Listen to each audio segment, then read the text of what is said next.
Welcome, everyone, to this series of practitioners interviews at Sissoo. I'm here with Sheela Jaganathan, and I'm going to introduce her briefly, and then we have about an hour together to learn more about her very interesting work. Sheela is a certified and experienced regression therapist, originally from Malaysia, but now living in Munich, in Germany, with her family, including two adult daughters. And since 2012, she's been dedicated to helping individuals find clarity, healing, and purpose in their lives, specializing in regression therapy and brain-based coaching. Her work blends rational techniques with soulful connection, helping individuals harness their inner wisdom for personal growth. And she thrives on working with both creative souls and analytical minds. She's actually herself a former litigation lawyer and lived across Malaysia, Shanghai, Singapore, and now Munich. She has also self-published a book on regression therapy called Hello Me in 2016. So much experience, so many different strands to your work, how you approach it. So I'd love to hear from you, Sheela, how you would describe your core approach. I would say it is holistic life coaching with spiritual inquiry included. So it's about looking at a person from many different angles, whether it's their personality or the way they think, or how life has treated them and how they themselves have faced challenges in life. And then based on the information that they are sharing with me, then I kind of figure out ways to help them expand beyond what they are at the time that we meet. So my techniques, I've learned many different techniques simply because a person cannot be treated with just one simple tool. It has to be many because a person is so multidimensional. Yeah. And not just how do you say one dimensional. Yeah, or standard. Yeah. Yeah. Yeah. Mm. So Yeah. there is in the holistic life coaching phase, trying to find out how they think, whether they are more left brain dominant or right brain dominant.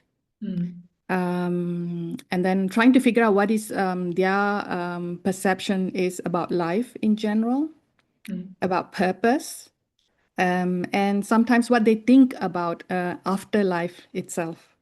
Yeah. Wow. Yeah. Yeah. And so you have both that, like you say, you work both with the creative souls and the analytical minds, right? Yeah, And I'm exactly. And in my clientele is kind of 50-50. A lot of them are very spiritual and they are also healers or want to be healers themselves. And on the other hand, I deal with a lot of people literally from the information technology sector. So very logical or very intuitive clients. But the important aspect is to bring them to a space where they can use both side of their personalities in a more exciting way. yeah.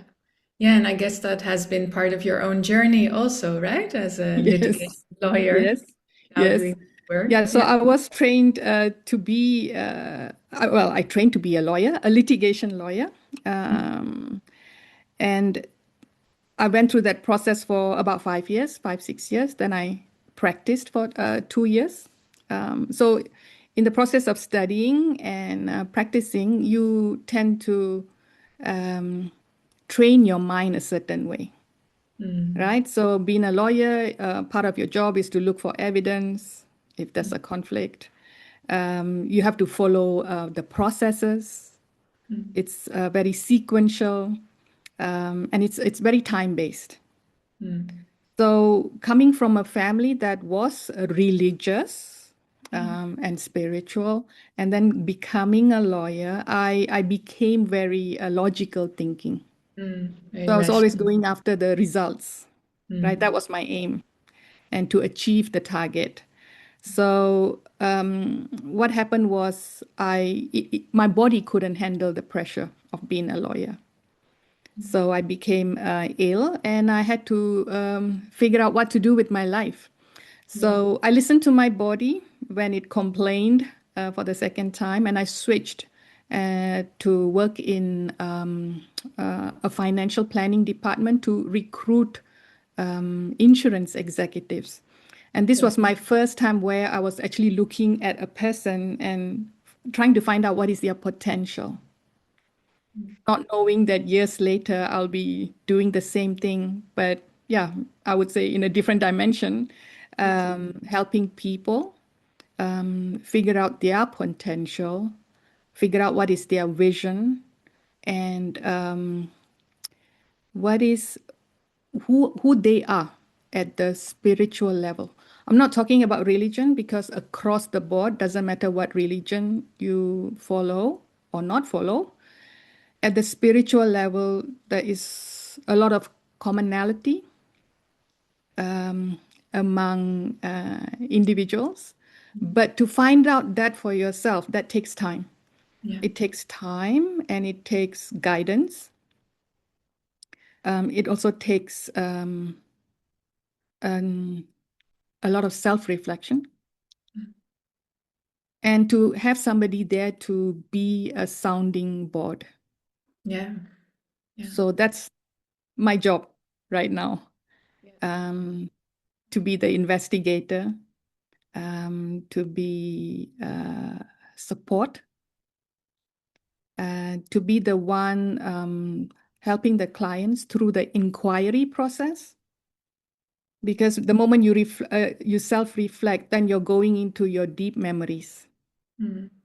right? And you will find often that you have similar challenges throughout your lifetime. Mm.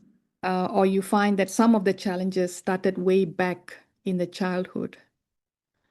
So, in order to uncover all these issues or to release the knots, that's what I do to help them find the root cause and go through the transformation process. Yeah. Yeah. Fantastic. Yeah. And then you have both the spiritual affinity from your own life, and then also the experience from the corporate world and the more rational to work with both those groups of people. Right? Yeah. That's great. Yeah. So, I have lived, so I was born and raised in Malaysia. So, it's a very multicultural country. Um, then I moved to Germany and lived there for 10 years, had my children, moved back to Shanghai for 2 years as a trailing spouse, Yeah. and then landed in Singapore for 9 years. And it was during my stay in Germany that I encountered for myself some medical issues that I couldn't solve immediately, let's Yeah. say. And I had approached doctors to help me, but their solution was to take pills. Mm. And this was one of the catalysts for my personal shift, because when three doctors from three different areas of medicine suggest the same solution, it made me feel, number one, unheard. Mm. Number two was the fact that none of the doctors asked about my personal history. So I said that was a catalyst, and also it's fuel for the work that I do now. Yeah. Because so many clients come and say, okay, they have tried so many different methods, but why am I still stuck in this place? Mm. Yeah. Yeah. Right? So having gone through medical issues myself, and wanting to find the most natural ways to heal without side effects, I stumbled upon hypnotherapy. Mm. Great. Yeah. Yeah, so hypnotherapy, even though I was cautious about it, to be very frank, I was very cautious about hypnotherapy because I had connected that with, magicians who performed shows on stage, and then having people do all the crazy stuff. But when I went back to read up, to research about it, therapeutical hypnotherapy is so different than entertainment Yeah. hypnosis. So I tested it out and it worked for me. I found relief within 4 days and without me having to take any pills. So one of the ways it helped was to give me clarity in the mornings because I managed to get good sleep. Mm. Because before that, I've been suffering from insomnia. And maybe when people are going through insomnia, then every day they wake up, the mind is not clear, so they're not able to make good judgments for themselves, maybe, or even for others. You're basically cranky and groggy, Yeah. right? So when hypnotherapy helped me with that, to get some clarity back, I thought, wow, like how is it possible? So when I moved to Singapore, I took up a course in hypnotherapy to find out how did it work Yeah. or how can it possibly work, because that's how my mind works. Like a lawyer, right? If something strange is presented to you, you want to find out what is behind it. Mm. So during the hypnotherapy training, I accidentally went into a past life. Okay. Yeah. So for me, my experience in Singapore triggered a synchronicity because I was becoming curious about what other tools are out there Mm. to help people get better.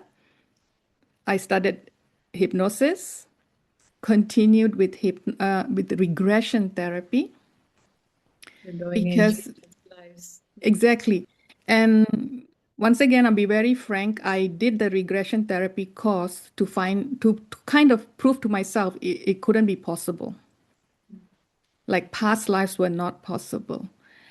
But like I said, I had experienced a brief past life scenario in hypnotherapy. I saw how my body reacted. I could see what was happening visually. No logical explanation at all. Mm. So, continuing with the regression therapy, I found out so much about how deep memory affects us, Mm. how childhood experiences affects us. Mm.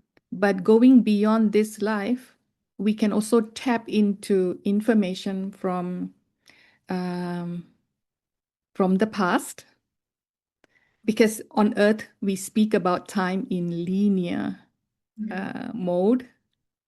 But when you go inwards, when you go towards your core memories, your core self, you can at some points connect with previous experiences. Yeah. So it fascinated me because once again, I needed proof, like, is it possible? And I came across Dr. Ian Stevenson's research. I don't know whether you've heard about him. So he's done thousands of research on children, especially in India, Mm. children between 3 to 5 years old, and they were talking about their previous lifetimes. Mm. And why I feel it's a potential evidence for past life is because he also interviewed, researched, confirmed that some of these children have been others before through birthmarks on their body. Ah. So a very good example is someone was shot and the bullet hole, yeah, is in the previous body, but the child that was born has got a birthmark where the wound was and Mm. has spoken about his or her previous life, which was able to be verified. Wow. So So we are talking fascinating. about thousands of cases, Mm. right? But these are, how to say, they are, well, you can say it's anecdotal, Yes. yeah, and cannot be verified scientifically.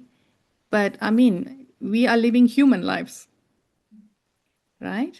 The proof is in whether you feel it's true. Mm. So at that point in time, um, I started to look for people to practice on because I'm Mm. learning regression therapy as a technique to find out whether it works. I found out it does work on me, no matter how I fought against it logically. When you get the right instruction or the right prompt, you go, where you Mm. need to go. Yeah. So it helped me a lot personally. It helped the people that I practiced with. Mm. And here I am Mm. 14 years later, and it still works. And it doesn't matter whether I personally believe it or the client personally believe it. But when they want to work on an issue, when they are ready and willing, I am ready to do it. They go where they need to go. They find the answers, they find inspiration, and they find wisdom. Mm. Mm. Wow. It's not just a yes or no knowing, but they find the wisdom about why it happened Mm. or what they need to go through. Yeah. Yeah, Like a soul wisdom, right? Yeah. exactly. And Yeah. because it also covers past life, that means it also includes death. Mm. Going through the death process, it also includes pre-birth Mm. phase, the time period. And that is about as in your soul form when you figure out what you want to do next, Mm. or what do you want to do in the next life. Mm. So there's some planning going on. And it's very interesting when you get to find out those information. Mm. Yeah. So fascinating. And so for people who are new to this, like Yeah. someone comes to you and they haven't got much experience with doing this kind of work, what do you feel that works for them? How do you take them through it? Um, so if somebody comes to me, I just want to listen to their story. Mm. I want to listen to how they tell me about what's happening to them, what has happened to them, and what they would like to happen to them in the future. Mm. So it's a conversation, me listening, and trying to figure out what kind of personality are they? Are they more left brain or more right brain? Because what I have found out in my experience is if somebody is more left brain dominant, which means they are logical, analytical, Like yeah, like then you. most likely they need some relief and figure out how they can use the imaginative, creative side. And it's vice versa. If, let's say, healers or creative people come to me, then they are more right brain dominant. And they would, most of the time, need some structure Mm. in their lives. Yeah. So, an easy example is you're a creative person or a healer, you want to put yourself out there, but you're so focused on your skill that you forget to figure out how to market yourself. Mm. Yeah. And marketing yourself requires consistency. It requires a plan. It requires doing stuff that the creative people might not enjoy doing. Mm. Yeah, like setting goals. So I help them in that way by figuring out how do they think, or figuring out helping people to figure out their thought forms. Sometimes they are stuck in a particular thought form, and a lot of it, most of the time, comes from childhood days. Yeah. Um, because a lot of the way you think about yourself is influenced by your caretakers. Yeah. Yeah, especially for the first 7 years.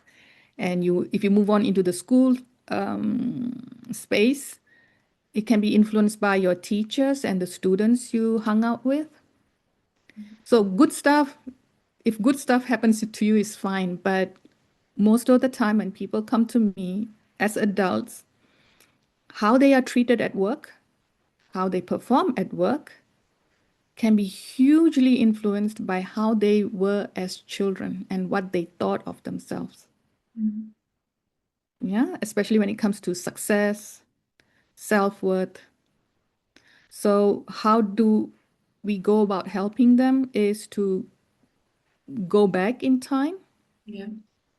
as much as possible to the very first time and help them to look at that situation, to understand it, and then go about reframing it.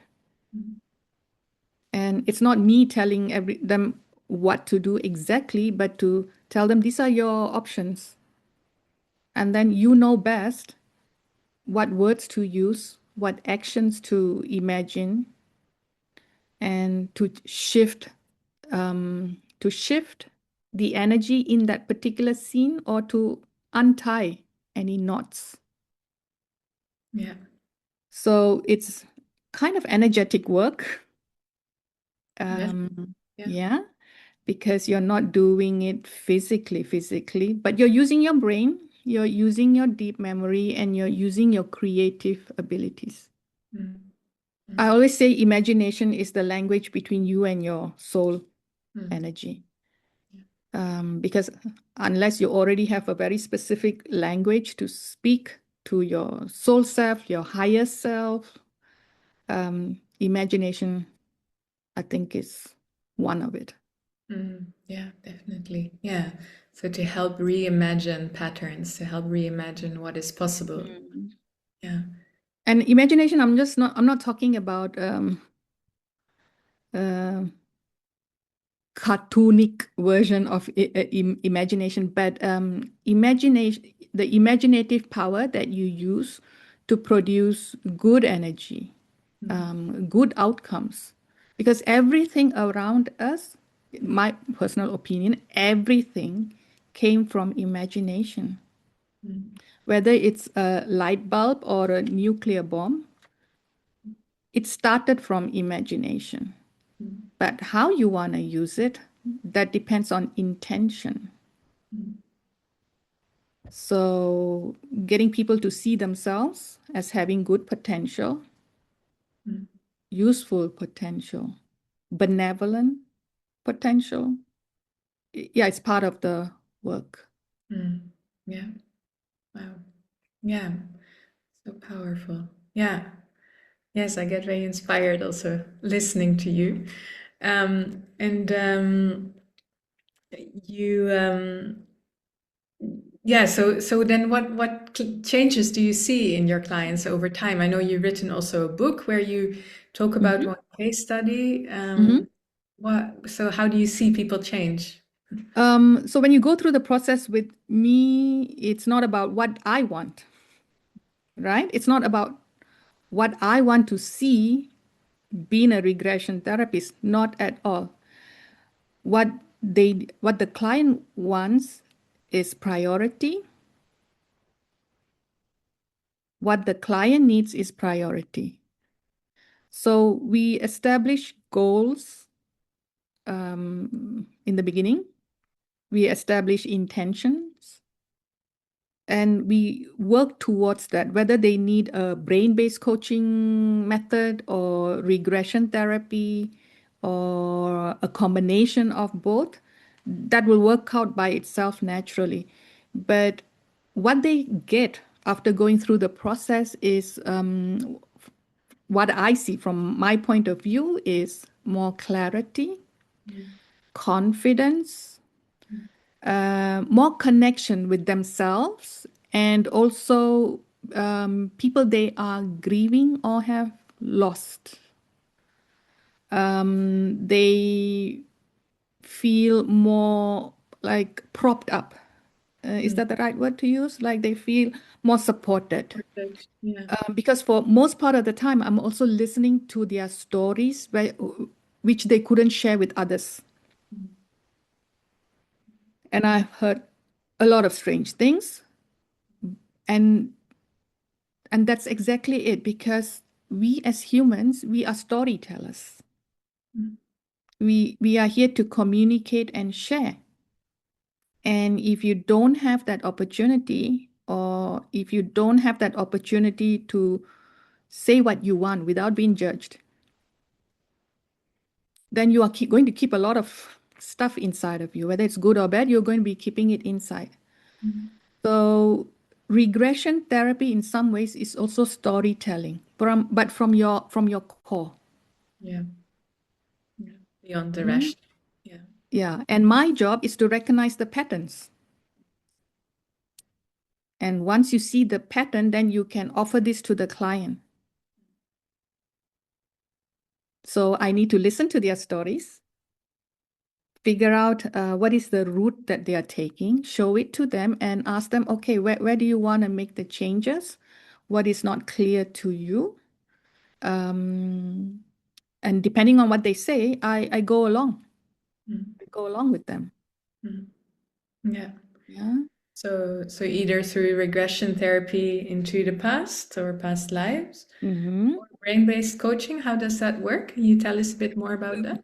Brain-based coaching is basically setting goals and figuring out the strategy to get there, but it's very logical.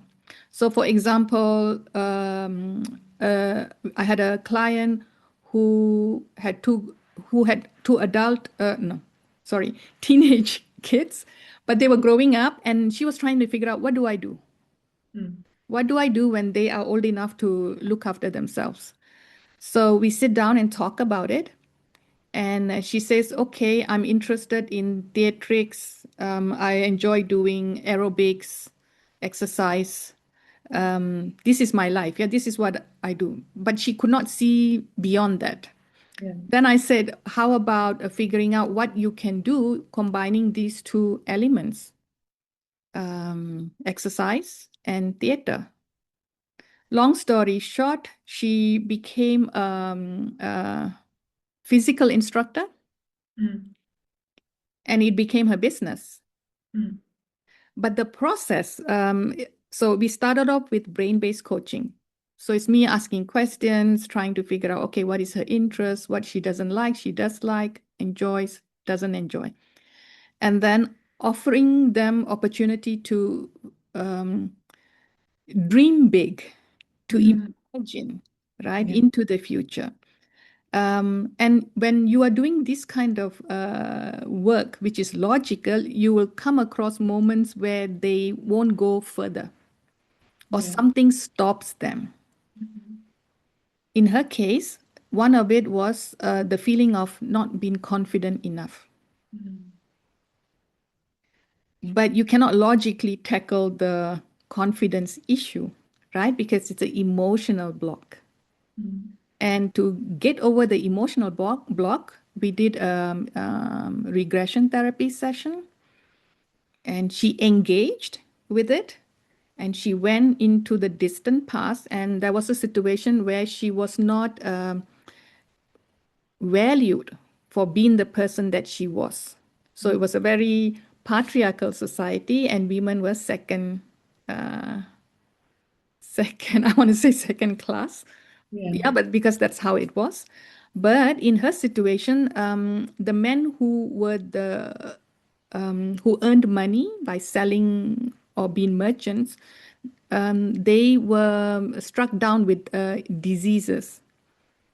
Yeah. So somebody had to sell the products. So she offered herself, but then she was what is that word? Dismissed. Mm. Yeah. Yeah. So in that Right. story, she wanted to help continue the business, but she was dismissed.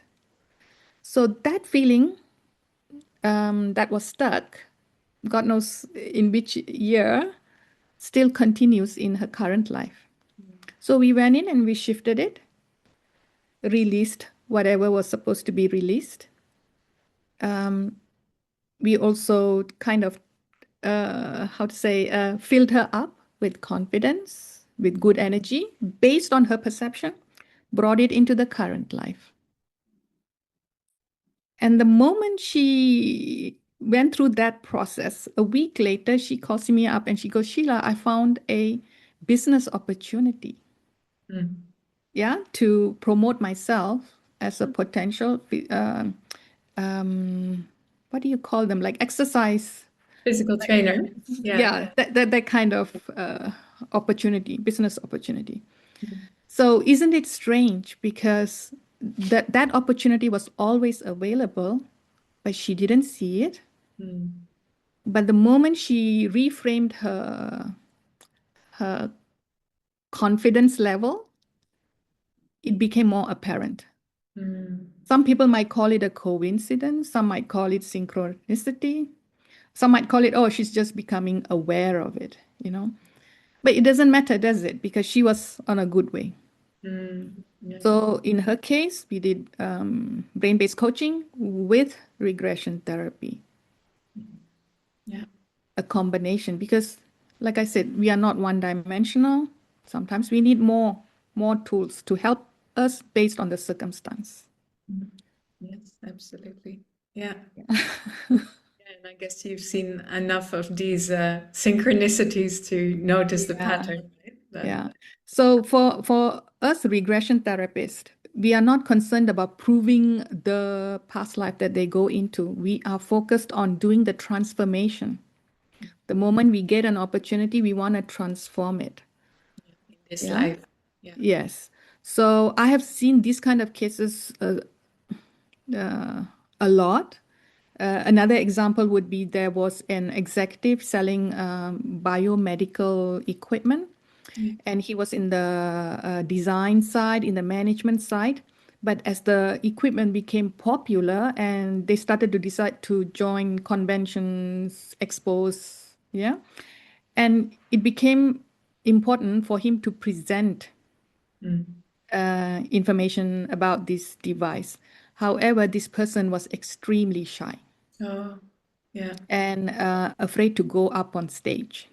Mm. Yeah. So, yes, he was fantastic when it was work in the office setting, nobody to present information to, because we're talking about crowds here, hundreds of people. Mm. Small meeting is fine, but then when it came to crowds, he felt jittery. So we go through the usual process of finding out whether anything that he remembers from the current life was relevant. We couldn't find anything, so we did a regression therapy.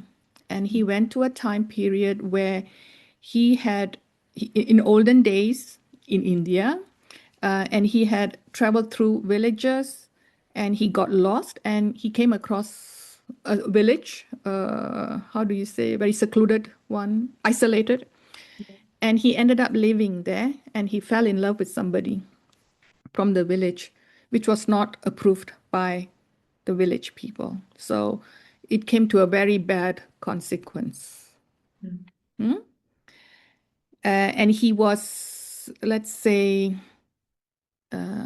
he did not have the ability to speak Mm. anymore. Sometimes it gets gory, yeah? So I'll just say that in that life, his life ended in that life in a brutal manner.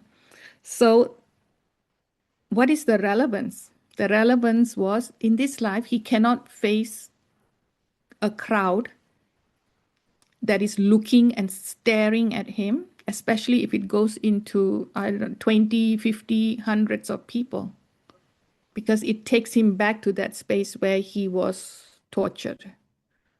So we had to conclude that whole scene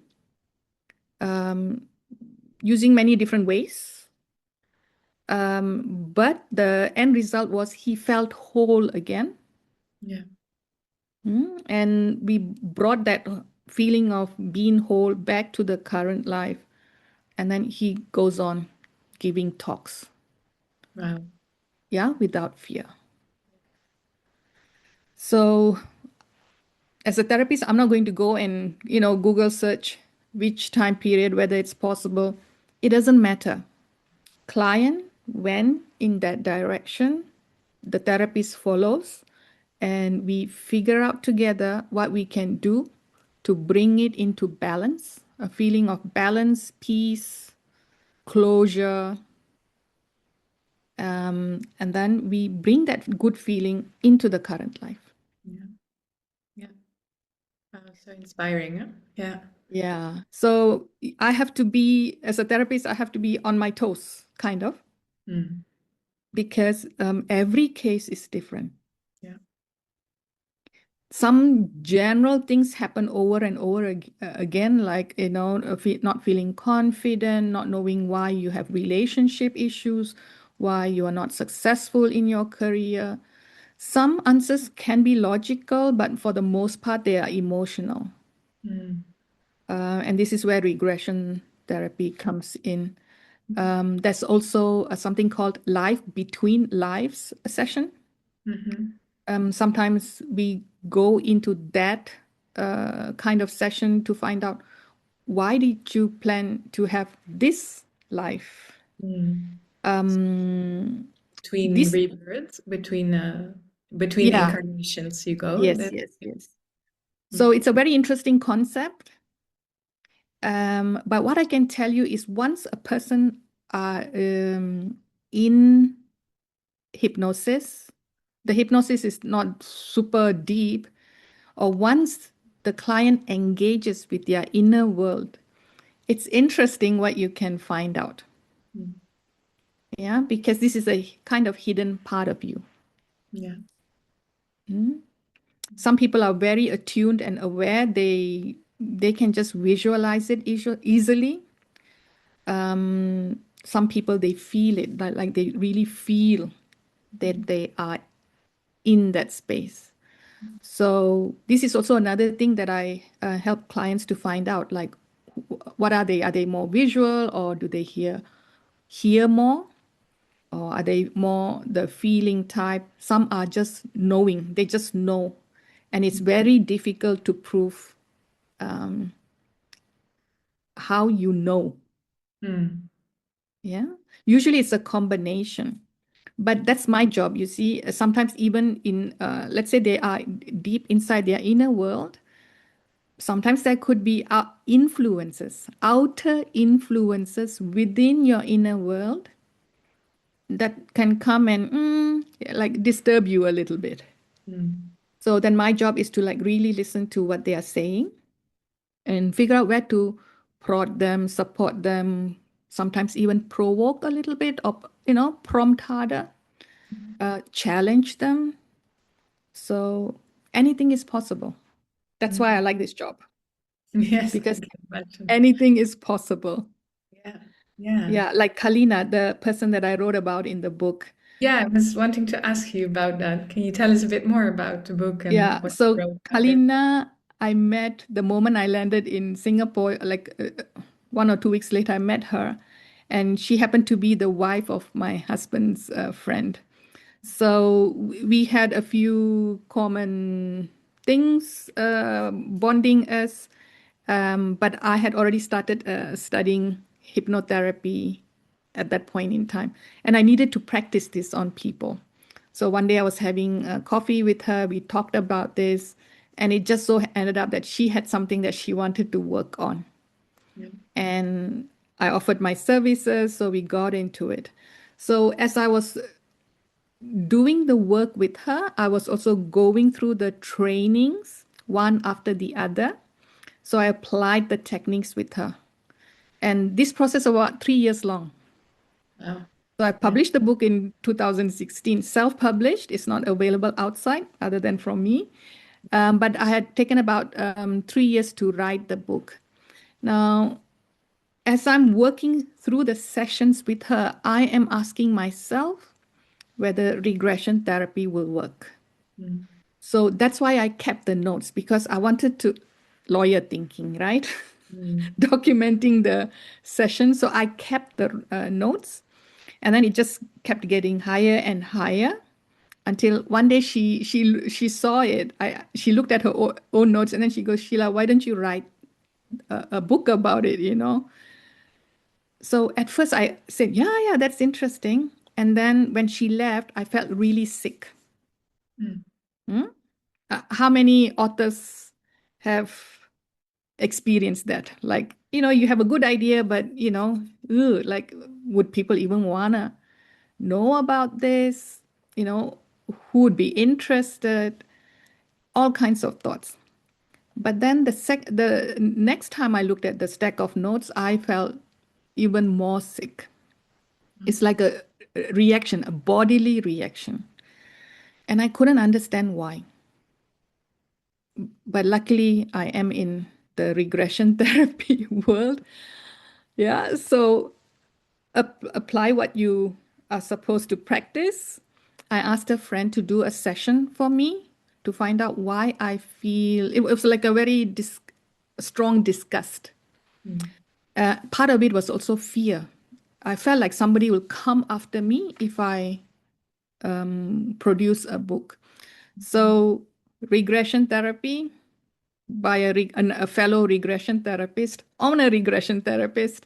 Mm. I went back to 12th century thereabouts, and I was a person, like a helper working in a church. And the church had like a printing facility, and I would just go around cleaning this place. But it was during a time period where I saw people from other religions there, um, Muslims on horseback, and also Jews. But I myself was Christian in that life. I was living and working in this church. Um, Long story short, I used to hang out with the people outside the church, which I wasn't supposed to do. So in the end, I was persecuted. Mm. Hmm? And things not so nice happened to me, to my head and my body. Mm. What is, once again, going back to the root cause, trying to figure it out. Yes, I had a whole pile of notes about what I had done, but I couldn't figure out how to put it together. Mm. Because in the previous life, my head and my body were in two different places. Mm. Yeah, and this connection with the printing press also, right? Yeah. Interesting. So Yeah. then when my regression therapist asked, so Sheela, what do you want to do? Because I had been put through the court process.